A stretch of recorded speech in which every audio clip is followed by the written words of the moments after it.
राधा अष्टमी व्रत कथा।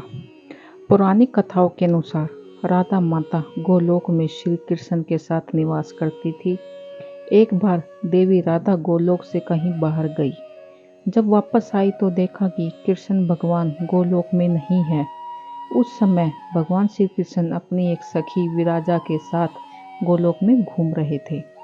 यह बात जब राधा जी को मालूम हुई तो उन्हें बहुत गुस्सा आया और सीधे उनके पास पहुंच गई।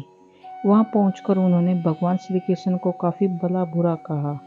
राधा जी का व्यवहार भगवान श्री कृष्ण के मित्र श्री दामा को बुरा लगा। उन्होंने राधा जी को पृथ्वी पर जन्म लेने का श्राप दे दिया।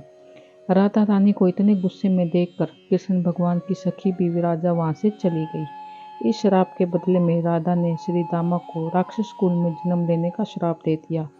राधा रानी के दिए गए श्राप के कारण उनका जन्म शंकुंड नामक दानव के रूप में हुआ था। दानव में जन्म लेने के बाद भी भगवान विष्णु का अनन्य भक्त बना।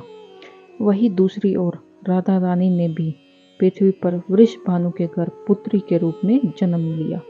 लेकिन राधा रानी वृषभानु जी की पत्नी देवी कीर्ति के गर्भ से नहीं जन्मी थी। दरअसल जिस समय श्री दामा और राधा रानी एक दूसरे को श्राप दिया, तब भगवान श्री कृष्ण ने राधा रानी से कहा कि आपको पृथ्वी पर देवी कीर्ति और वृषभानु जी की पुत्री के रूप में रहना है।